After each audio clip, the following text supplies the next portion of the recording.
Hi, it's Randy. I want to do a final follow-up and summary review of Black Dragon's blog. If you haven't listened to parts 1 and 2 of my last videos called Ill-Intentioned Advice for Aging Alpha Males, you may want to do so before listening to this video. After reading that article, I can pretty much surmise that Black Dragon is what we would call an overt somatic narcissist. He values freedom, and that may not seem bad at all, but the problem is the intention behind what kind of freedom he actually values. It's not like he values freedom from slavery or consumerism, freedom from vanity, the government, or materialism. What Black Dragon values is freedom from commitment to one woman and freedom to exercise hedonistic desires. Basically, the freedom to pump and dump women.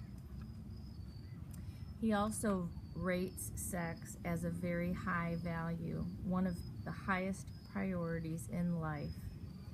He wants sex ASAP. It's nothing to wait for in his eyes. The sooner the better. And he values that versus developing actual connectedness with another person. Black Dragon resents what he calls baggage of women his own age, and he attributes this baggage to these women being less forgiving of cheating than younger women are. What's interesting is that what he's really talking about is the wisdom that women acquire between the ages of 40 and 60. That's not baggage, buddy, it's wisdom. And he resents it because he can't get away with shit with women his own age. He probably can't even date a woman his own age if he tried. So instead he flips the script, like the typical narcissist, acting as if women his own age have, quote, baggage, and he doesn't want them because of this. Deep down, I think he's in denial about this. Black Dragon brags about casual, short-term fuck buddies rather than being ashamed of it, like you should be. He admits he is capable and even likely to, quote, do all kinds of things. Basically, he's admitting that he's unpredictable and unstable. He's describing himself like he's having a normal man's midlife crisis that's temporary, except his is permanent. He hopes, he says, that he doesn't get married or have any more kids, but he can't really say. Why can't he say? If he hopes he doesn't get married or have any kids, then he doesn't have to get married and have any kids. But he acts like he's not even in control of himself. It sounds like he's really flighty and not in control of his own behaviors. That reminds me of a somatic narcissist, except this guy is admitting it. So he's more overt than that covert type that lacks control but doesn't want to tell anybody, doesn't want that secret exposed, that he's actually totally out of control. Black Dragon mocks the term or the feeling of love. He puts it down and degrades it. He thinks love is only for betas.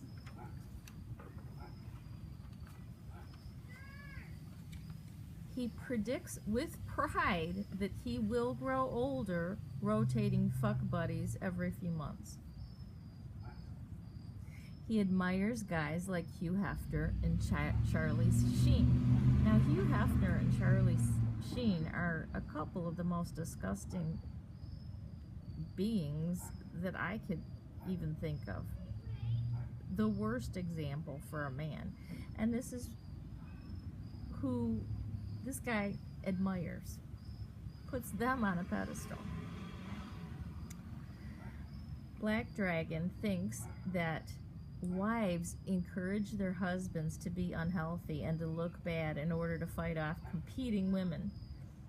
Well, this could be true if the woman feels insecure about the relationship because of how the man has been treating her, or because the man has been throwing up all sorts of red flags that she does need to feel insecure about it. Why in the world would a woman feel insecure who's married? Well, consider the type of man who's listening to Black Dragon. Her insecurity is not in her head, it's totally justified. If she's married to a man who's willing to listen to that crap, she does need to worry. Having as much casual sex as possible is one of Black Dragon's 2 top goals in life, and the other one is making money. He cares more, I'm reading from my notes here, he cares more if a room full of young women who are strangers to him see him in the top 15% of attractiveness, but he gives zero value to having actually one special woman's love, attention, fidelity, and commitment. Basically, he values superficial strangers more than a true, deep connectedness.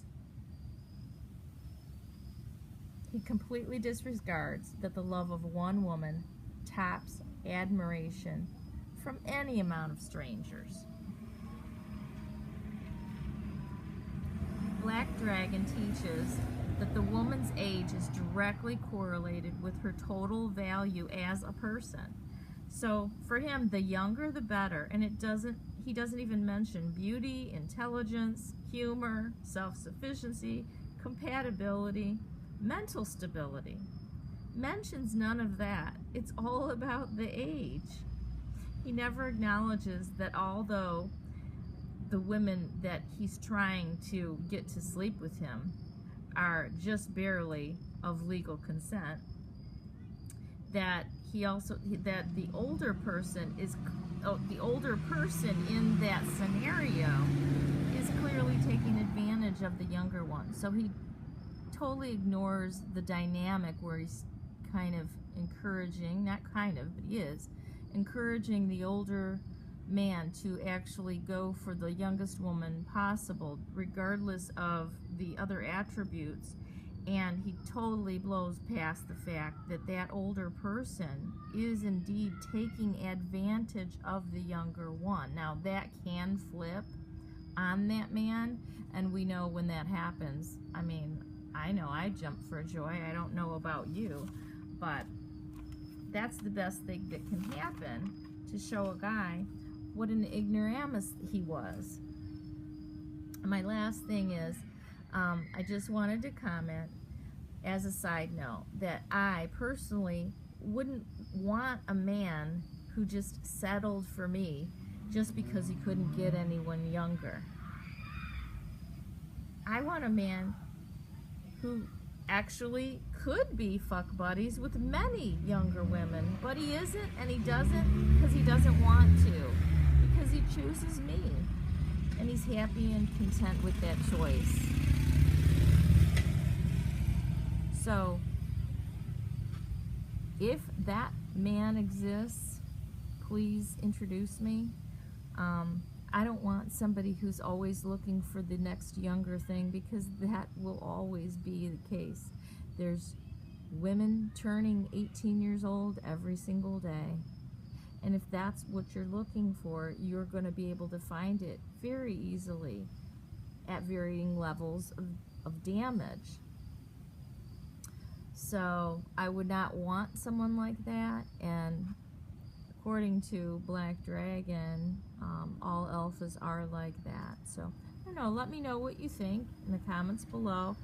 I know quite a few people listened to the first two videos and had some really great comments, and I just wanted to summarize and kind of pick apart the way of thinking, the beliefs that Black Dragon has, and how closely it's related to the overt narcissist. And I say overt because he's actually writing about it. He's not a covert narcissist. Also feels the same way, except they hide it, and you wouldn't know that's how they feel. All right, thanks for listening.